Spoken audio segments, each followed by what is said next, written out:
Bismillahirrahmanirrahim. Assalamu alaikum, dear students. I'm your teacher Simin Amir, and I hope everything is going well with you and your family. And I'm here again with a new lecture. This is my lecture number 6 for grade Prio, and we'll continue with history. And your subject code is 2059.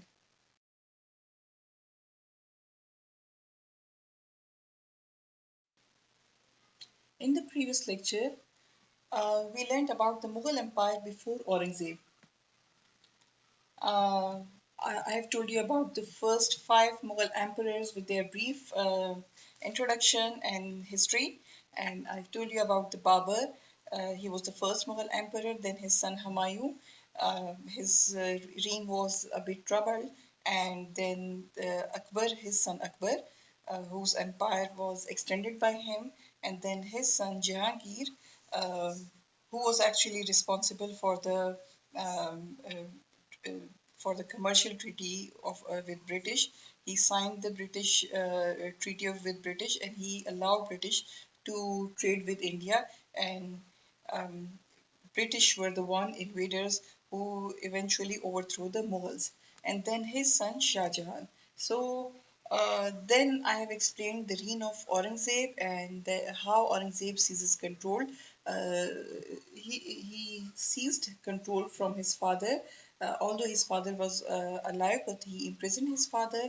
He killed his brothers. So let me give you a glance of the reign of Aurangzeb in a video.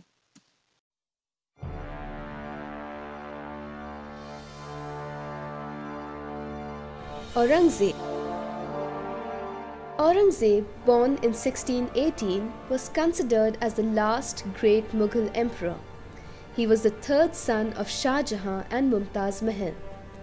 By the time he turned 16, Shah Jahan gave him the post of the governor of Deccan. Aurangzeb moved to Kirki in the Deccan region, which he renamed Aurangabad after him. After some time, Shah Jahan began to favor his elder son Dara Shikoh. Aurangzeb soon earned his father's disfavor and was asked to step down from his post. However, after mending ties with his father, he was made governor of Gujarat, where he did well and was rewarded. By 1647, he was made governor of Balkh and Badakhshan, which lie in the present-day Afghanistan and Tajikistan, replacing his ineffective brother Murad Bakhsh. These areas were constantly attacked by rebels, and Aurangzeb managed to quell them with his military skills. When he was appointed as the governor of Multan and Sindh, he engaged in a long battle in an effort to capture Kandahar from the Safavid army. Unfortunately, Aurangzeb failed to do so and once again earned his father's anger. He was once again appointed the governor of Deccan. Soon after Shah Jahan fell ill, all his sons began to fight over the throne. Aurangzeb defeated his brother Dara's army and condemned him to death, and took his father as prisoner. He defeated his other brothers too, and soon after took over the throne at Agra. His rule lasted 49 years. Although his predecessors were tolerant towards all religions, Aurangzeb enforced strict Islamic law called the Fatwa-e-Alamgiri.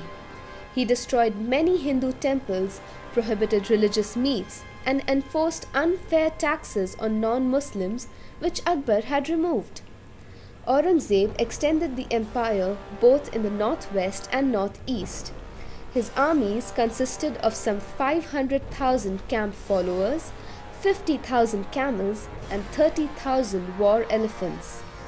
In a quick span of time, he invaded Punjab and Afghanistan. Because of his restrictive rule, Aurangzeb had many enemies, especially the Sikhs.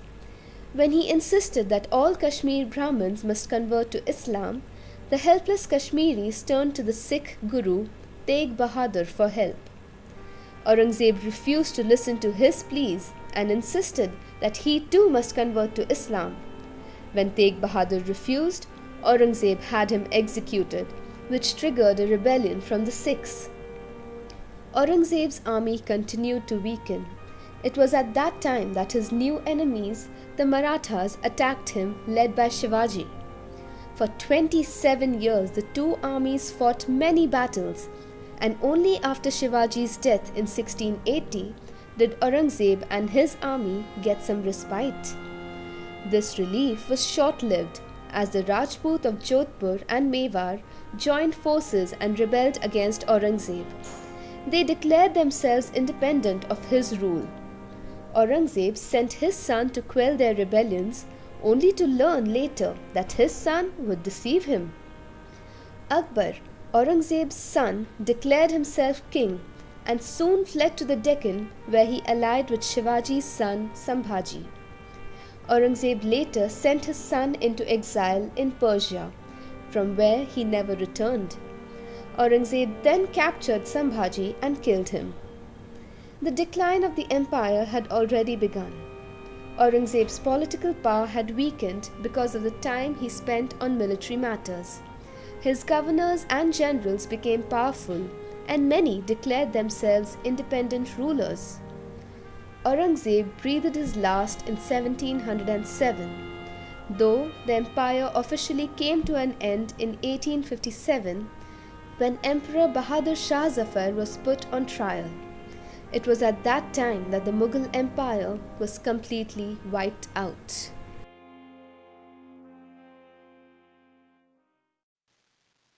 Historians have offered numerous explanations for the rapid collapse of the Mughal Empire between 1707 and 1720, after a century of growth and prosperity. There are many reasons why the Mughal Empire declined. The decline was gradual, and although some historians blame Aurangzeb for sowing the seeds of decline, the empire continued for another 150 years after his death.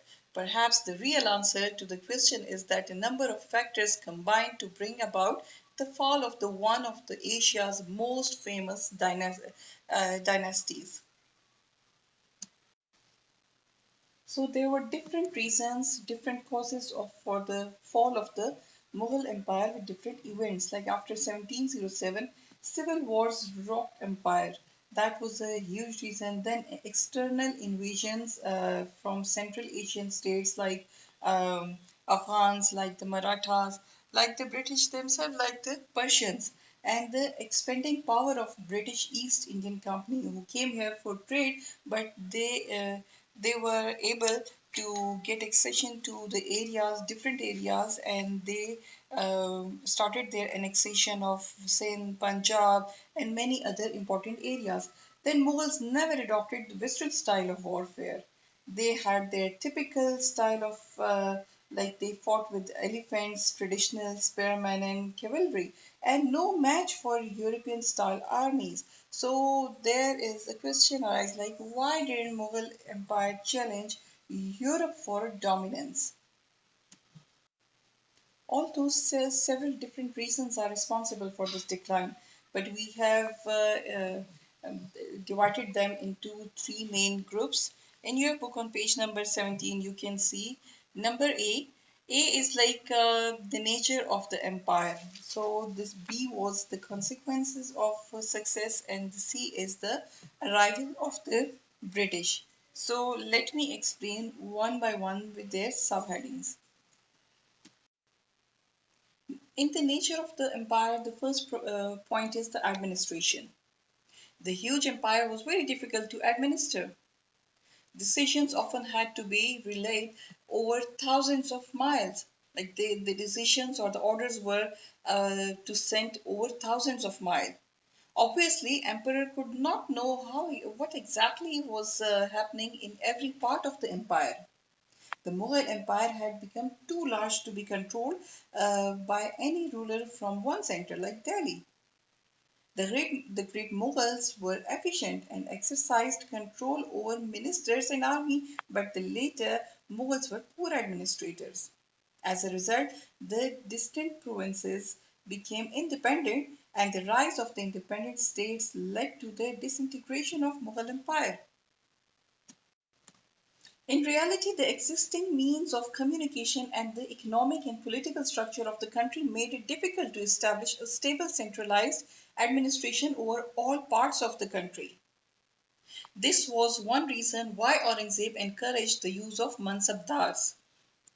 Mansabdars were the people who were given specific ranks or position, and they were holding these positions officially. The mansab is actually Arabic word which means a rank or the position. So Aurangzeb was the one who encouraged the use of mansabdars. And but many problems remained when rebellions broke out. It was often many months before the emperors could take decisive action or the final action to end them. So the Mansabdari system created chaos as a result of increase in the number of Mansabdars and the scarcity of Jagirs. Like Jagirs were the territories, the areas, and there were many number of Mansabdars. This uncertainty about their income weakened the strength and efficiency of the army. In the nature of the empire, another reason was the military costs. The Mughal Empire had many different types of people who rebelled against it from time to time. The Mughal Empire was huge, and within the empire, there was an array of different people and different religions. So, array means arrangement. That was arrangement of different people and different religions. As you will have seen from the way that the emperors were continually fighting with rebellions. Rebellions were the one who actually want to who stood against the empire, who stood against the ruler. So they were the people uh, who were rebelling there, who were making rebellism, and there was always a pressure on the empire from the separatist elements. Like they were the people who actually support the separation. They wanted to be the ruler of their own territory, so they support the separatist elements.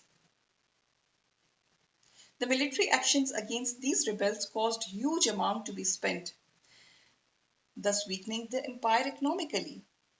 The cost of putting down rebellions and fighting wars against invaders such as Nadir Shah from Persia was the huge problem.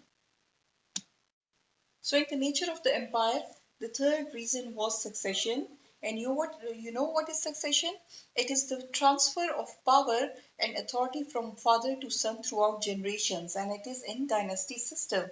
And you know that the Mughal Empire was based on the dynasty system, and a dynasty is a sequence of rulers from the same family. Like after Babur, uh, his son Humayun came. Then after Humayun, his son Akbar. Then his son Jahangir. Then his son Shah Jahan. So this is a series of rulership from the same family. So succession was another problem. As you know, there were disputes among the princes over succession, and it drained enormous amount of money on the succession war. This weakened the empire as many good soldiers died in these battles. Like it should also not be forgotten that it was often true that huge sums were wasted when emperors died and there was a succession dispute. When Shah Jahan fell sick in 1657, all four sons ended up fighting to succeed him. Even though he had not yet died, it was to avoid costly wars that Aurangzeb decided to divide the empire between his three sons. But this was not successful, and succession disputes continued to erode the empire.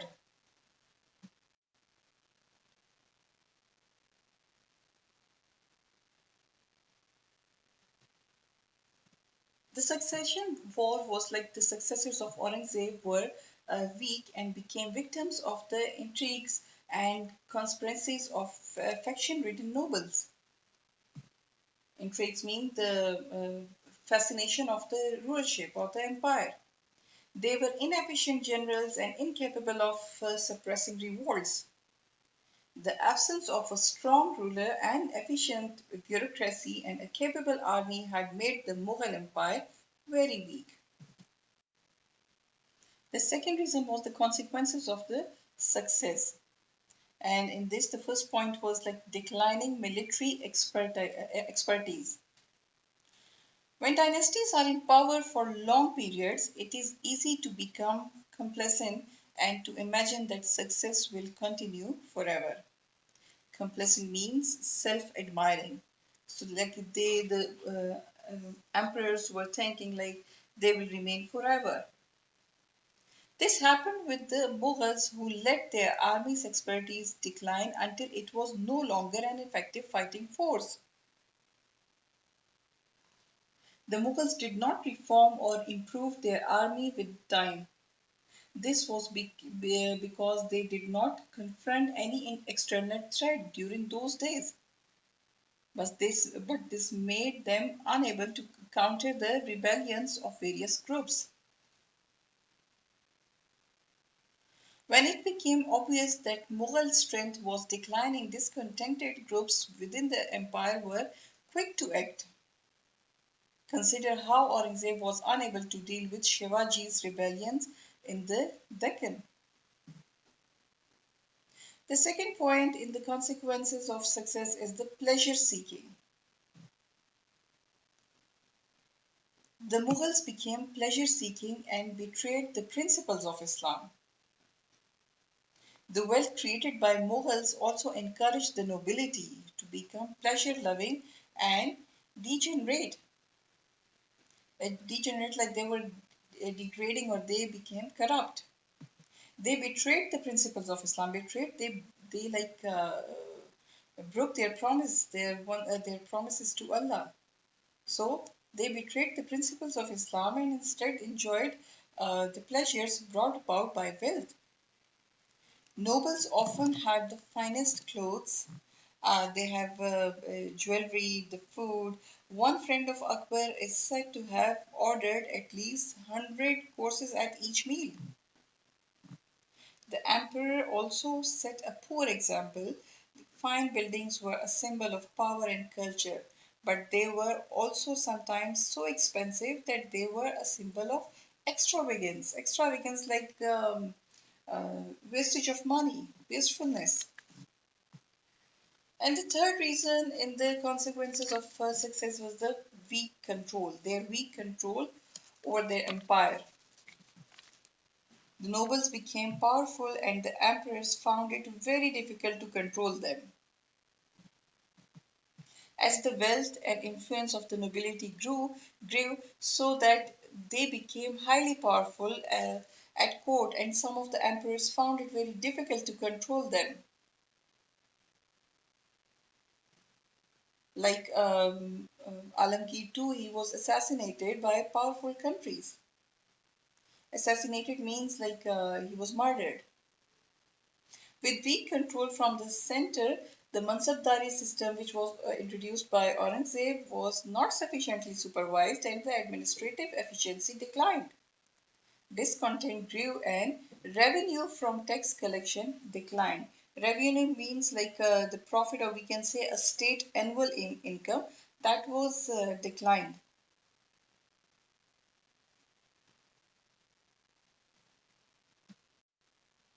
And the last but the most important reason for the decline of the Mughal Empire was the arrival of the British. Let me read from your book on page number 18. The Mughal Empire was in serious decline by the end of the 18th century. What eventually pushed it into final decline was the ambition of the British. Their ambition, their aim, their objective, why they came here. Since the time of Jahangir, the English East Indian Company tried to take advantage of the wealth to be gained by the trade with India. The EIC was a private trading company, but behind it was the government of what was possibly the most powerful country in the world. England had been the first country to experience the Industrial Revolution. Its industries were producing cheap manufactured goods which were sold around the world. With the wealth this created, the British could afford a military strength which the Mughal could not match. The British East Indian Company started trying to gain control over India as soon as it arrived. It built its own private army and took advantage of the weakness of the Mughal Empire. The British were well trained and were the most powerful military power in the world, and they were very disciplined and had advanced weaponry. They also had a strong navy. The weakness of the Mughal Empire, together with the strength of the British, meant that the fall of one of the mightiest, the most powerful, the strongest dynasties in history was almost inevitable. Another topic on page number 19 is the enter the British. It is like, let me read from your book. So I'll explain the wordings from your book.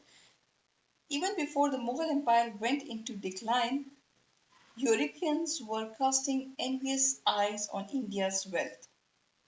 Envious means they are jealous or desirous eyes on India's wealth. The Portuguese established a base in Goa in 1510, but it was the Britain who were most determined to establish trading base in India. In 1600, the English Queen Elizabeth I granted permission to a group of merchants to set up the East India Company, EIC. And the British government did not send out its own expeditions or carry out its own trading. Like the government did not take any part. They made a trading company. They gave permission to merchants, the group of merchants, and then asked them to go to India for trading. But their purpose or their ambition was something else. Instead, it gave permission to groups of individuals to do this. The government did, however, make sure that these groups operated in a way which was acceptable to the government. So they were working only on their government's orders. The EIC was given the monopoly in trade between Britain and areas east of Africa. Monopoly is something like this is the control of the supply of trade. Like they were not allowing anyone else to trade in this area from the Britain. So they were the only group of Britain that came here for the trade. So that was the monopoly. They given the monopoly in trade to EIC. That meant that no other British company could trade in that area. The merchants were hoping to break into the spice trade in the East Indies, which is the modern day Indonesia. But the Dutch had already won control of the spice trade and would not let any other European power to share it.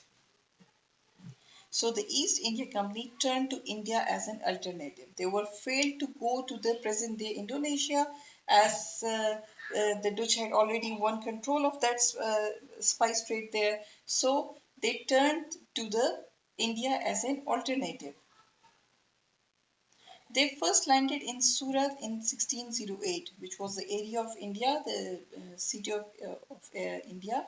They first came there, and it was not until 1612 that they were allowed to begin trading when the governor of Gujarat, the future Shah Jahan, granted this permission. He could not have imagined that one day the British would end up ruling all of India. EIC, the East India Company, was an English company formed for the exploitation of trade with East and Southeast Asia and India. Incorporated by Royal Charter on December 31, 1600, it was started as a monopolistic trading body so that England could participate in the East Indian spice trade.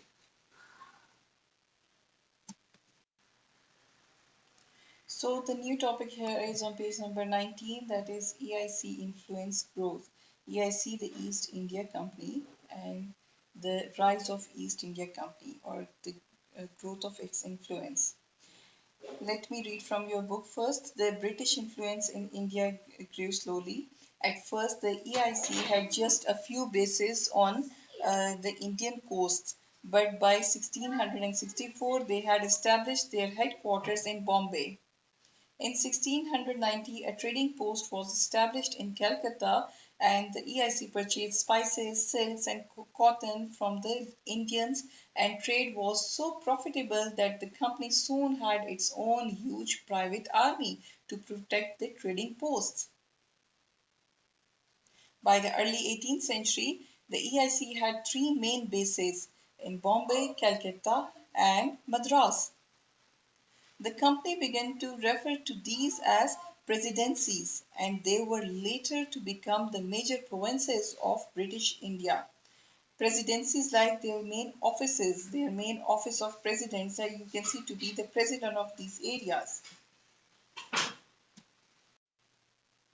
At first, the arrival of the British merchants brought benefits not only to the British but also to the Mughal Empire. Indian merchants were able to sell their goods and became wealthy from the large amounts of silver being sent out from Britain to pay for them. At this time, the British imported Indian goods but did not export much to India. However, the British began to develop plans for growth which would lead to direct competition with the emperor. By the end of the 17th century, the EIC was talking about English dominion for all time to come. The EIC even had the audacity to go to war with Aurangzeb in 1686. Audacity means they had this fearlessness, they had the courage to go war with Aurangzeb's army. And he defeated the company's forces and pardoned them only after they had apologized for the ill crimes they may have done. Pardon means they forgave them only when they apologized. The company was also forced to pay a heavy fine. It was at this moment that the East India Company became a conventional corporation when the EIC captured the Mughal capital of Delhi, and it had trained up a private security force of around 20 to 60,000, which is twice the size of the British Army and more firepower than any nation state in Asia. But the EIC was more successful in fighting against other European nations who wanted the opportunity to share in the highly profitable Indian trade. During the 17th century, both the Portuguese and the Dutch were defeated, but the main rivalry came from the French, like they were the main opponents. They had set up their trading company in 1664 and soon came into conflict with the EIC.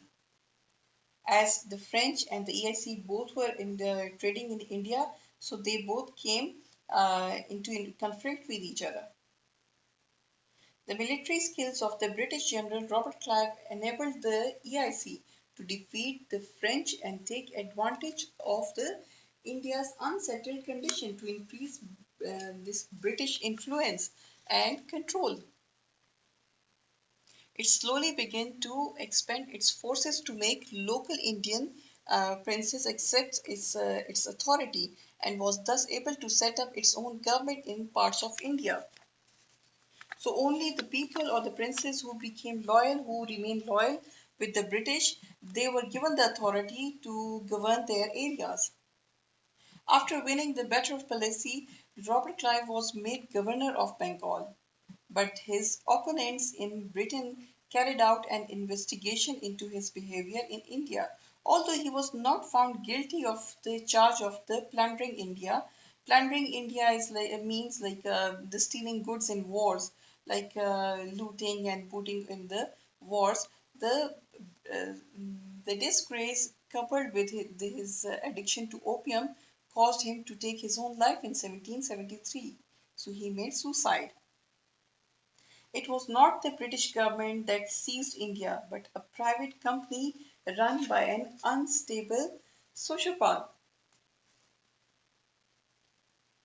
They are like the sociopath is like a term used to describe someone who has antisocial personality disorders. They will often break rules or make impulsive decisions without feeling guilty for the harm they cause. So here is your assignment. Um, there are two questions. You have to do both questions in your notebook. Please draw a margin line. Must write your today's day and date and maintain your index. First question is what was the EIC? This is what question. You know that the what or who questions are always for 4 marks in your history. So for 4 marks, you have to create only a paragraph for your answer. And the second question is, was the arrival of British the main reason for the decline of the Mughal Empire? Give reasons to your answer. And this is for 14 marks, and 14 marks should be not less than for 2 pages. And the answer you have to create for 2 pages. And then here, whatever reason I am giving you in the question, like I'm giving you the reason arrival of the British. So this is, I'm giving you one reason, and I am asking you, was this reason the main reason for the decline of the Mughal Empire? Now it's your own choice that you are supporting this reason or you are going against this reason, but you have to give me other reasons too. Whatever reason I am giving you in the question, you have to explain that reason first. So you have to give me an answer. First, big para will be about the arrival of the British. Then give me the other reasons like uh, the about the nature of the empire in a one huge para, and then the consequences of the success, and then in the conclusion, there must be a conclusion in the end of the answer, a small para, like just in 2 or 3 lines. That will be a conclusion. But in conclusion, must tell me what point you are supporting. Are you agree that arrival of British was the main reason, or no? Or you may think that the nature of the empire, like their administration was very difficult, the military cost was too much, their succession problem was too much. So this is up to you. Make your answer, create your answer, and give your own view in the end. Thank you. So guys, thank you so much for watching this video. We'll meet up again in another video with a new lecture. Um, Stay home, stay safe, stay healthy, and stay blessed. Bye.